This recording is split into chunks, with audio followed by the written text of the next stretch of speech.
Bon, eh bien c'est un choc royal qui nous attend. Oh que oui. Oui, n'est-ce pas? Le Paris Saint-Germain, Real Madrid, demi-finale de la Coupe du Monde des clubs. Et je pensais jamais dire ça. Mais je suis extrêmement hypé par cette affiche. Bah pareil, c'est vrai qu'on a fait un peu, voilà. Est-ce que t'es hypé, toi, par le début de compète? Là, c'est bon. Je crois qu'on a eu le choc qui va peut-être rester dans les annales, je sais pas, mais en tout cas dans nos mémoires, contre le Bayern, avec ce scénario complètement fou que vous avez débriefé avec Mehdi. Et je pense que là, on va bien kiffer contre le Real. Absolument, absolument. Effectivement, on va faire l'avant-match de ce Paris Saint-Germain-Real Madrid, demi-finale de la Coupe du Monde des clubs. Avec les amis de Winamax, on vous partagera nos cotes en fin de vidéo. Mais avant de démarrer justement sur les pronostics de ce match et sur ce match tout court, les amis, on nous a parlé la dernière fois. C'est le retour de ces petites merveilles. Voilà, vous avez été déjà nombreux à aller le récupérer. Merci beaucoup. Le Paris European Tour, on l'a en version blanche. Voilà, il est là. Il est beau. Franchement, il est incroyable. Voilà, j'ai fait un pressing. Dès qu'on a sorti le noir, je disais, il faudrait une petite couleur d'été. C'est soit vrai, le bleu du maillot fort, soit le maillot blanc comme ça. Et je le trouve franchement encore plus joli. Donc moi aussi, je vais passer mes commandes. Voilà, et il est en blanc. Le lien est dans la description. Et il y a le noir, évidemment, vous le connaissez, qu'on ressort aussi pour les gens qui ne l'ont pas eu. Effectivement, on a eu tellement de demandes qu'on s'est dit, bon, bah, il faut que le maximum de supporters, le maximum de gens de la communauté l'aient. Ouais. Voilà, et c'est juste là. Le lien est dans la description pour pouvoir récupérer votre t-shirt. Merci beaucoup, en tout cas. C'est disponible jusqu'au 17 juillet. Et en plus de ça, on a une petite surprise, effectivement. On s'est dit, pour vous remercier, évidemment, pour votre fidélité, pour votre soutien, pour votre amour, de tous les jours, tout simplement, depuis maintenant qu'on a cette chaîne YouTube, eh bien, on a mis un ticket d'or. Dans l'une des commandes, c'est simple, eh bien vous recevrez dans une de ces commandes une rencontre avec nouveau Mehdi. Maillot. Alors peut-être, peut-être que c'est Mehdi qui livrera, mais en tout cas le nouveau maillot du Paris Saint-Germain de cette saison 2025-2026. Peut-être un maillot de champion du monde. Le must-have de l'été. Je n'ai pas peur de le dire. Franchement, imaginez un t-shirt pour retracer la saison. C'est ce que vous voulez de mieux que ce t-shirt. Exactement, voilà, exactement. Tout simplement. Merci en tout cas à ceux qui l'ont déjà pris et merci aux prochains qui le prendront. Ça nous fait plaisir que la communauté grandisse comme ça de plus en plus. Le lien est dans la description pour pouvoir récupérer votre t-shirt. Merci beaucoup en tout cas. Théodore, justement, on parlait d'un parcours européen. Désormais, on peut parler d'un parcours mondial. Parce que là, pour le coup, Paris est en demi-finale de la Coupe du Monde des clubs. Et il ne reste plus que 2 matchs pour aller au bout. Quel est ton sentiment avant justement cette rencontre, avant le Real Madrid? On avait dit un peu avant le match contre le Bayern que c'était une finale avant l'heure. Est-ce que tu reviens un peu sur ces propos ou t'es complètement corda, on va dire, avec ce que tu as pu dire? Corda avec nos propres propos, complètement. Non, c'était vraiment finale avant l'heure. Et d'ailleurs, ce que je te disais juste avant de commencer la vidéo, au vu du scénario, au vu de l'adversité, du répondant, etc., du rythme, t'aurais pu me dire c'est finale de Ligue des Champions, ça se passe comme ça. Ouais.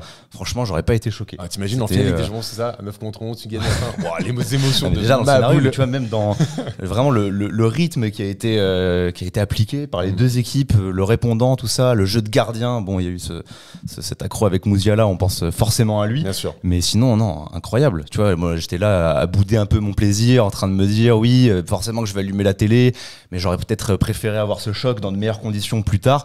Bah, les deux équipes avaient l'envie de victoire, l'envie de marquer l'histoire, voilà, à leur manière, et ça s'est retrouvé sur le terrain. Et oui, je pense que c'était une finale avant l'heure, parce que même si là on va se pencher sur le Real qui, allez, peut-être monte en puissance, reste une belle équipe.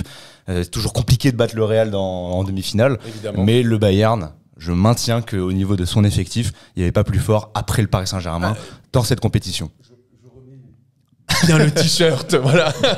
Ça me stressait depuis tout à l'heure, mais je suis assez d'accord avec toi pour le coup là-dessus. C'est que le Real, bien sûr, on en parlera un petit peu après, évidemment, monte en puissance. On voit quand même les premiers principes de jeu mis en place par Xabi Alonso et c'est intéressant aussi, même les choix un peu forts de mettre par exemple Mbappé sur le banc, etc. Donc, mais ça, on aura le temps d'en parler. Ouais, mais ça, c'est encore, tu vois, c'est trop nouveau pour être, bien sûr, tu vois, aussi inquiétant qu'un Bayern qui certes n'a pas eu la saison espérée, mais qui a eu le temps, voilà, de monter en puissance avec les principes de compagnie, tout ça, quoi. Et puis surtout le Bayern, je pense, attendait cette compétition. C'est ce qu'en tout cas les échos qu'on avait, qui attendaient vraiment cette compétition pour se venger après son élimination en quart de finale de la Ligue des Champions. Aussi le Bayern, par rapport à justement toutes les équipes que le PSG a pu rencontrer, c'est le seul pays européen avec le PSG à avoir remporté quelque chose ou leur championnat local. Parce qu'en fait le Real n'a pas gagné, Dortmund l'a pas gagné, la Juve l'a pas gagné, l'Atlético ne l'a pas gagné, Chelsea ne l'a pas gagné, ils ont gagné City ne l'a pas gagné. européen, mais pas, oui, bien pas sûr, local. mais pas leur championnat, tu vois ce que je veux dire. Donc voilà, disons que le Bayern, c'était pour moi effectivement l'adversaire le plus difficile. Et puis surtout, tu avais un Vincent Kompany qui est là depuis un an, qui a mis en place ses principes de jeu. Il y avait pas mal de retours aussi dans l'effectif. On pense à un Pavlovic, on passe malheureusement à Moussiala qui s'est rapidement blessé, ce qui est terrible, ou même à Harry Kane. Donc voilà, disons que tu avais vraiment l'équipe au complet.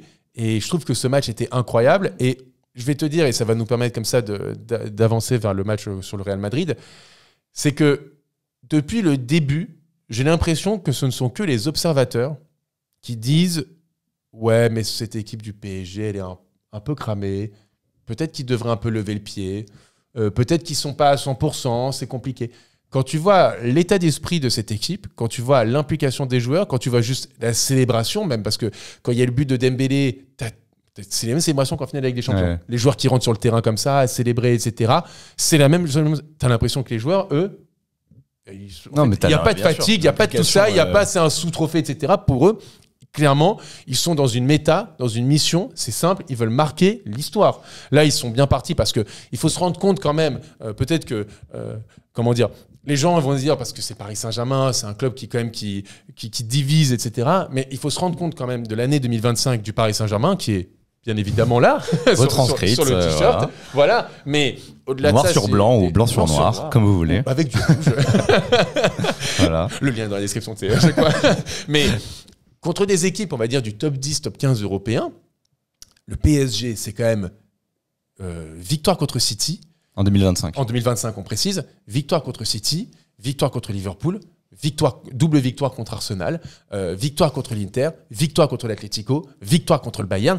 Et les bilans sur ces 8 matchs, c'est 19 buts inscrits, seulement 4 encaissés, 7 victoires, 1 défaite. Et la seule défaite, c'est le match aller contre Liverpool. Voilà. Elle a été annulée. Non, mais même au-delà de ça, quand tu vois... Et en plus, tu regardes le scénario. Le scénario et le match, c'est peut-être un des matchs où tu mérites le moins de perdre. Quoi. C'est, honnêtement... Il y a une suprématie de ce PSG, de toute façon, en 2025. Mais c'est une suprématie contre les cadors européens. Quoi. Et c'est d'autant plus... Ouais, c'est vraiment pour ça que je suis encore plus hypé par ce match contre le Real, parce que c'est un peu la rencontre manquante depuis l'arrivée de Luis Enrique. Parce que si on fait un petit jeu, je sais pas, donne-moi n'importe quelle équipe Paris prétendante à une victoire en Ligue des Champions. Non, c'est vrai que Paris est tombé contre une équipe, je sais pas, du top 15, n'importe quelle équipe, dans notre adversité la plus récente, c'est Paris qui a gagné. Même t'aurais pu me dire le Barça l'année dernière. Voilà, c'est ça, le Barça, 2024, on reste sur 4-1. La Real Sociedad. Exemple annulé.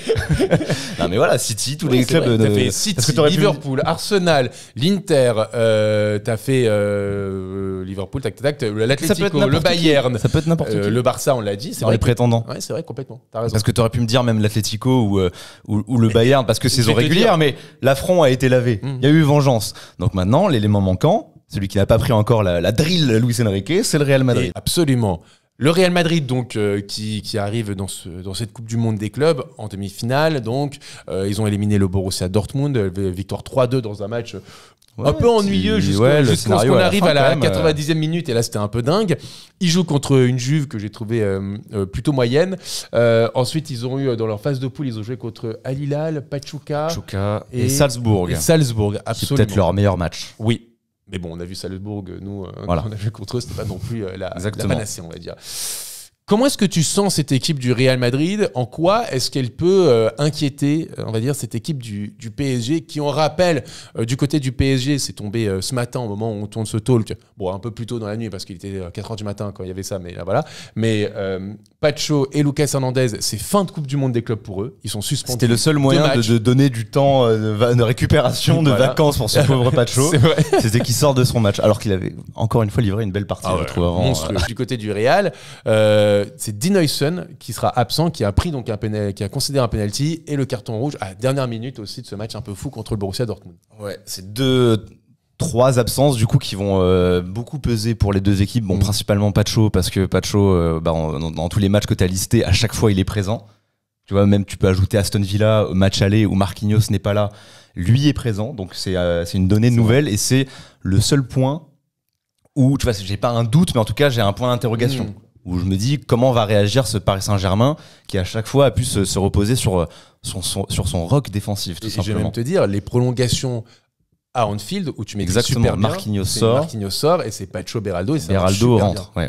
Donc ça va peut-être aller dans le sens de de Beraldo, parce que point d'interrogation, mais c'est vrai qu'il a répondu présent dans ce match contre Aston Villa au Parc des Princes et dans son entrée qui était loin d'être évidente contre Liverpool. Il a d'ailleurs failli marquer sur corner. C'est vrai, et je trouve même que son entrée contre le Bayern est plutôt bonne à Beraldo.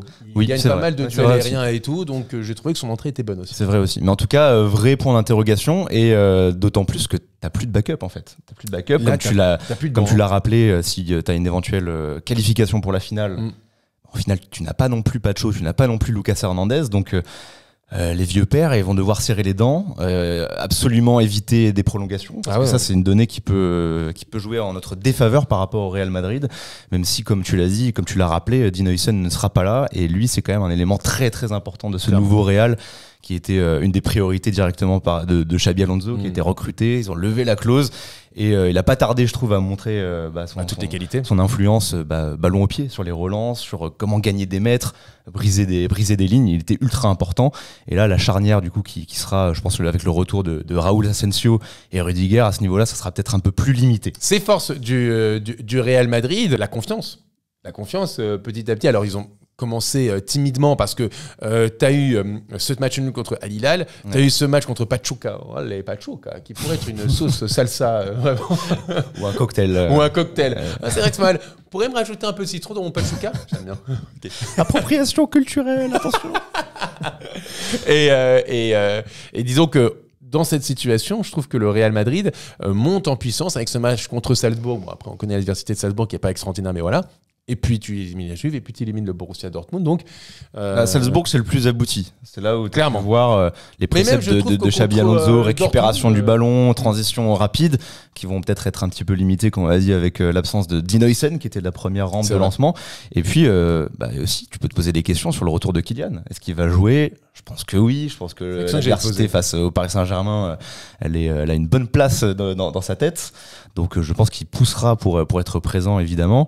Et du coup, est-ce que ça va pas chambouler un petit peu les plans du Real Madrid qui est monté en puissance, comme tu l'as dit, qui a trouvé un certain équilibre sans lui?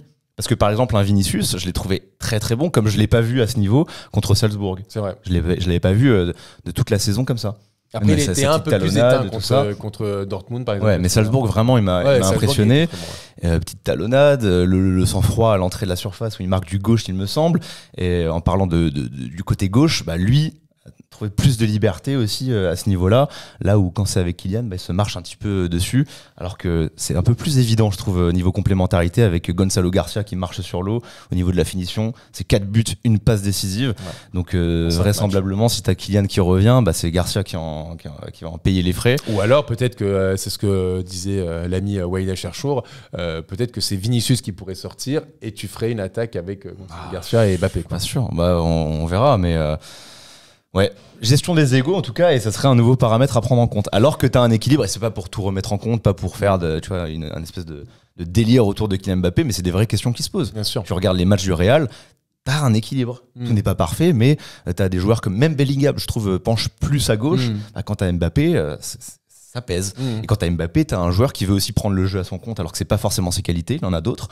Mais tu vois, un Garcia, lui, se contente de toucher peu de ballons, de faire sa passe D, de faire des petites déviations et d'être à la conclusion des actions. Complètement. Voilà. Je trouve que aussi une des forces de ce Real Madrid, c'est effectivement il va falloir bien sûr surveiller ça, mais à la qualité technique de son milieu de terrain, parce que quand tu as Valverde, Güler, c'est quand même pas mal. Bon, là, tu as quand même t'as quasiment l'élite européenne en phase 2 avec le milieu du Paris Saint-Germain. Encore João Neves qui sort un match fantastique. Ouais. Et même Vitinha qui est en 1 contre 1 contre Joshua Kimmich.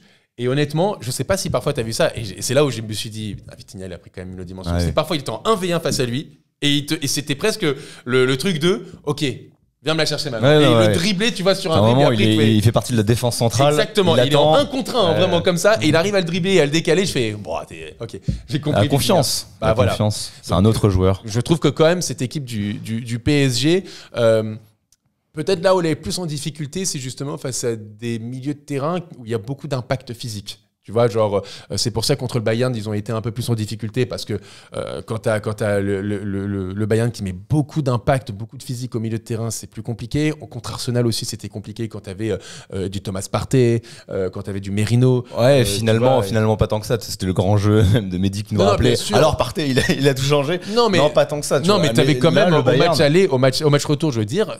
T'as eu du mal quand même sur les 15 premières minutes sur le début, sur le ballon, etc. Mais comme tu le dis, le Bayern, ça faisait très longtemps que j'avais pas eu cette image-là d'une équipe qui répond vraiment physiquement au Paris Saint-Germain. Et c'est d'ailleurs ce que je voulais aborder quand tu me posais la question tout à l'heure de si on maintenait nos propos comme quoi c'était la finale avant l'heure. D'autant plus oui, parce que je vois pas d'autres équipes à part le Bayern qui pouvaient répondre physiquement comme ça. Et c'est pour ça qu'il y a un peu deux poids deux mesures. Autant je trouve très bien que Xabi Alonso, il faut que je prononce bien. Il nous regarde, donc attention. Xabi donne autant de confiance à un joueur aussi magique que Arda Güler dans ce poste de milieu de terrain. Je trouve ça très intéressant. Mais en même temps, quand je vois des matchs contre Pachuca, contre Salzbourg, où il y a l'adversité qui est un peu moindre, voire même là contre Dortmund, tu regardes leur but. T'as pas de pressing, t'as pas de répondant physiquement, ça les laisse construire, ça les laisse mettre le siège devant la défense de Dortmund, ce que ne fera absolument pas un Paris Saint-Germain. Bien sûr. Donc voilà, c'est pour ça que moi je maintiens toujours ce credo. Quand le PSG est à 100%, quand ils mettent les mêmes ingrédients, normalement il n'y a pas de souci. Alors la vue de toute façon 2025, c'est clairement, quand Paris met effectivement tous les ingrédients, c'est clairement la meilleure équipe du monde. Voilà. Là, c'est pas un truc de parce que le PSG machin. Non, là, pour le coup, on le voit, c'est factuel. Je vous ai sorti tout à l'heure la stat. Contre du top 10 européen, c'est à 8 matchs, 7 victoires, 1 défaite. Et la défaite, il faut le voir. Et t'as réussi à sortir à chaque fois presque de la compétition. C'est des équipes comme Manchester City, Liverpool, Arsenal. Et dans tous les scénarios possibles. En étant serein, Bayern, en ayant de l'avance, en étant le favori, en étant outsider dos au mur avec la pression, en étant à 9 contre 11, en gérant maintenant très bien les coups de pied arrêtés avec ce que j'allais dire, l'alignement. Ce jeu sur le hors-jeu dont vous avez parlé avec Mehdi. Alors j'ai dit Martinelli, mais c'est Merino. Il y a des gens qui m'ont dit dans les commentaires. On lit vos commentaires. Merino, effectivement. Le rôle du viewer là. Quand vous écoutez, non, c'est Merino. Et alors ça comment? Ça fait bizarre. Voilà. C'est très bien. C'est très bien aussi. Mais c'est voilà. À quand les podcasts? C'est ce que je me disais aussi. Je les ai écoutés. Mais voilà, on se concentre sur YouTube, faut que vous compreniez ça aussi. On comprend, vous nous écoutez beaucoup, mais voilà, toute notre audience, elle doit être sur YouTube, c'est notre. Bref, débat parallèle. Une FAQ. Débat parallèle. Mais oui, c'était sur Merino, l'alignement. Voilà, en fait, et j'ai retrouvé je trouve que justement à chaque fois contre les équipes, on se disait leur force c'est les coups de pied arrêtés parce que c'est le cas. L'Arsenal, sa force c'était les coups de pied arrêtés. L'Inter, c'était la meilleure équipe sur coups de pied arrêtés. Une équipe comme le Bayern, c'est une équipe qui est très forte sur les coups de pied arrêtés. Quand tu as des joueurs comme Harry Kane ou Upamecano qui ont marqué des buts par ailleurs, où ils ont été signalés en jeu, t'encaisses aucun but sur coups de pied arrêtés contre ces équipes. Et je trouve que même tu arrives à peu concéder en termes de situation dangereuse parce que tu es soit très bien aligné, soit tu défends très bien, etc. On parle beaucoup, ce que je disais lors du dernier talk, du travail offensif, mais défensivement, moi, c'est là où ça m'impressionne le plus. Et quand je disais tout à l'heure la stat de 19 buts inscrits, seulement 4 encaissés contre ces équipes, ça montre à quel point, même défensivement, tu es devenu monstrueux. Mais effectivement, tu as l'absence de Pacho. À voir si ça va avoir une différence dans ce match contre le Real Madrid, qui a surtout des individualités aussi, comme Mbappé, comme Bellingham, comme Vinicius, comme Garcia justement, qui fait une très grosse Coupe du Monde des clubs. C'est mon seul point d'interrogation. Mais voilà, maintenant c'est à lui de se montrer. Et pour moi, la compétition devait servir aussi à ça. Tu vois, entre la fin de saison et la nouvelle, des joueurs qui vont pouvoir sortir un peu leur épingle du jeu. Et Beraldo, c'est clairement son moment. Demi-finale, finale, si on se qualifie, c'est pour toi. Dernier mot, évidemment, on peut pas y échapper. Le Mbappé Ico, ça te fait quoi là de jouer contre Mbappé? Est-ce que tu as un truc supplémentaire Bah non, mais forcément hypé. Que tu gagnes la Ligue des Champions pile l'année où tu te sépares. Bon, avant lui, d'autres stars, Neymar, Verratti, tout ça. Mais là, l'image était tellement dingue de faire ça juste après tout ce drama Mbappé que forcément on va attendre ça au tournant. Bon, après de toute façon Mbappé il fait sa vie de son côté, du côté du Real, et il a l'air d'être content, donc c'est le principal. Oui. Paris fait bien sa vie sans lui, mais effectivement non mais c'est un petit élément en plus. Oui, ça rajoute du piment, on va pas se mentir. Et pour le coup c'est vrai que beaucoup disaient que c'était peut-être ils échangeaient pas loin genre d'une qualification à un moment d'un tour de Ligue des Champions, que c'est une victoire là contre ce Real de Kylian Mbappé. Je pourrais comprendre effectivement, j'avoue, voilà, je fais à mon honneur, effectivement ça me saoulerait que Paris sorte contre le Real Madrid. Déjà rien que parce que c'est le Real Madrid en général, avec tout ce qu'il y a pu avoir. Et puis Mbappé, quoi, tu vois. Avec tout ce qui s'est passé avec Kylian Mbappé, honnêtement... Mais surtout, ça serait un super symbole de gagner en équipe comme on le fait à chaque fois. Parce que Paris est devenu un symbole de collectif, là où le Real est devenu une espèce de caricature d'une équipe où tu alignes plusieurs individualités, ce qui n'a pas du tout marché en Ligue des Champions cette année. Alors oui, là, ça commence à aller mieux. Mais on va voir comment ça se passe avec Kylian Mbappé.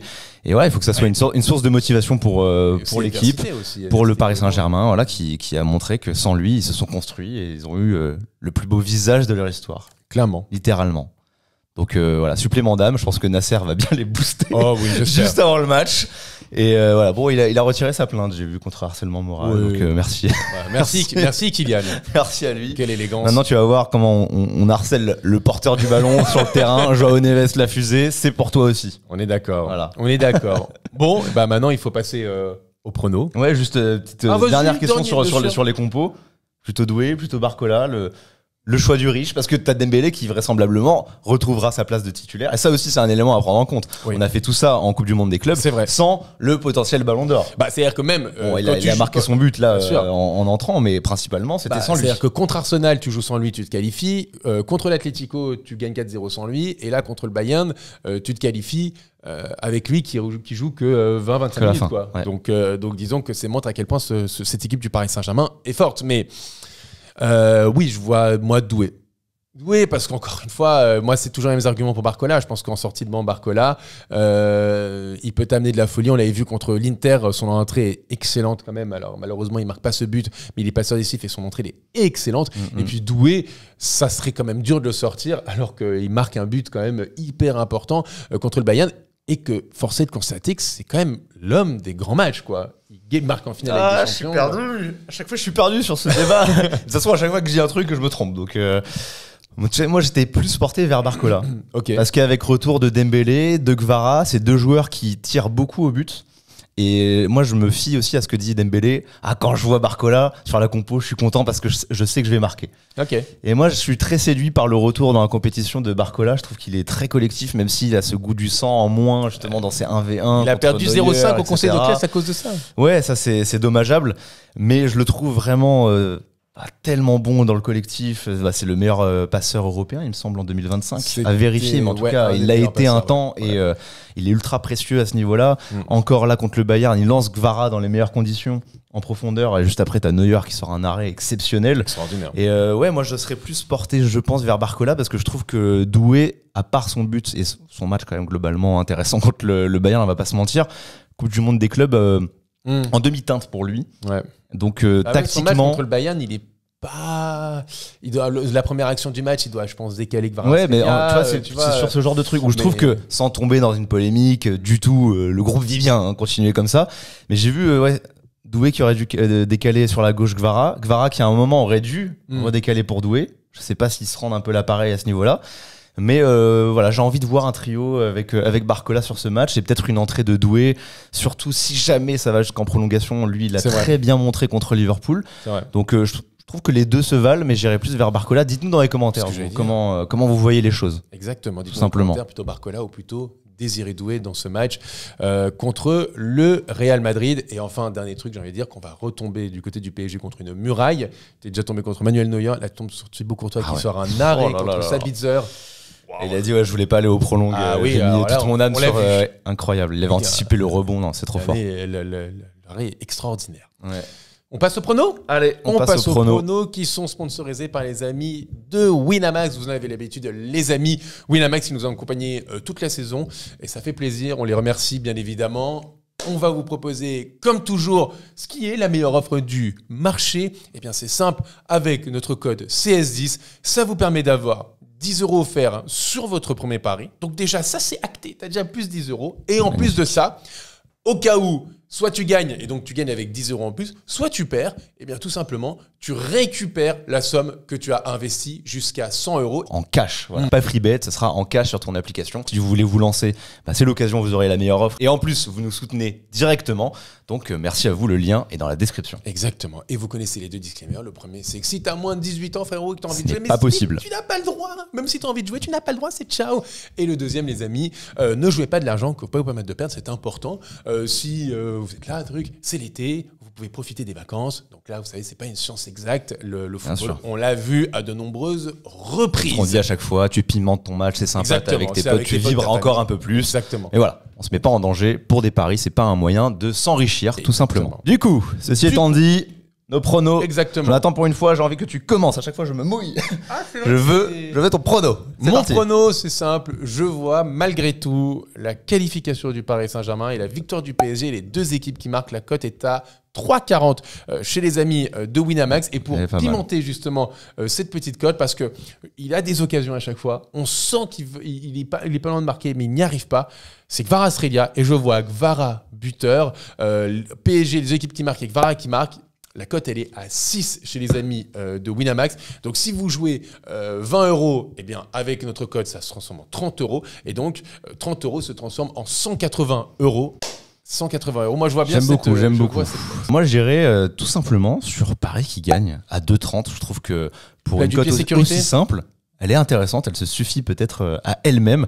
Voilà, même si aujourd'hui je n'ai pas sorti le maillot. Le maillot porte-bonheur, mais ce que je me suis dit, il est là. Désolé les gars, j'avais un impératif familial, on va dire ça comme ça, ce week-end. Je reviens de la gare là tout juste. J'avais pas le maillot, je suis désolé. Mais malgré tout, nous allons gagner. Je vous l'annonce, donc pas de panique. 2,30 pour la victoire du Paris Saint-Germain. Et je vous avais... Tu vois quand même, parce que là tu mets l'œil, mais... C'est vrai, trop confiant. Il y a du Mehdi Ouzirane en moi. je touche du bois. Et j'avais annoncé aussi, ce que je trouve très intéressant avec Wina, le Hakimi décisif contre le Bayern. Rebelote. Allez. Décisif, ce qu'il a fait, c'est trop grave. Oh, c'est incroyable. Incroyable. Il y a plein de joueurs qui seraient partis sur le côté, essayer de gagner des minutes au poteau de corner, etc. Lui, non, il a pris la balle, il s'est dit, allez, on va aller jusqu'au bout. Il élimine 3-4 joueurs, passe en retrait. Dembélé, qui a la même action que Mbappé face à Neuer, face au Bayern, lui, il la met. Donc finalement, en fait, ça fait 2-0 et tu as une victoire encore plus épique et c'est incroyable. La cote, elle est à combien ? C'est 2,70 pour Hakimi. Oh, elle est belle. C'est ce que j'ai misé personnellement et je vous invite à faire pareil. De toute façon, je vous avais montré, c'est très très intuitif. Le petit line-up, vous avez toutes les cotes, que ce soit pour les buteurs, les doublés, les joueurs décisifs. Donc j'irai sur ça et je surveillerai aussi à voir s'il est titulaire, le Barcola décisif. Comme je l'ai dit tout à l'heure, je pense qu'il aura de l'espace. Je pense que ça va très bien permuter si jamais il est titulaire avec du Kvara pour aller dans le dos d'un Alexander Arnold qui est toujours placé très très haut, même si tu as du Valverde qui peut compenser tout ça. Mais voilà, à surveiller aussi pour notre ami Barcola qui, je pense, aura une belle cote. Partagez-nous vos pronos dans les commentaires, les amis, votre score. Nous, voilà nos pronos avec les amis de Winamax qu'on remercie. Un petit score de 1. Pour ma part. Je vois bien un 3. Et bien voilà, écoute, maintenant rendez-vous jeudi pour le débrief de ce Paris Saint-Germain-Real Madrid. Avec plaisir. Avec le sourire. Merci à vous d'avoir été au rendez-vous. On rappelle, les t-shirts sont en vente. Le premier lien en description pour récupérer votre Paris sur European Tour, pour fêter la Ligue des Champions, pour fêter aussi cette magnifique Coupe du Monde des clubs réalisée par le Paris Saint-Germain. Vous nous enverrez des photos. Ah oui, on adore. On adore ça et on vous partage à chaque fois. Merci à vous. Merci à vous. On espère juste pas de dinguerie de Simon Marcignac aussi, on en a pas parlé. Oui, notre arbitre madridista, je sais pas comment on dit. Mais bref, voilà. Allez, on se retrouve très bientôt pour le débrief. Ciao tout le monde.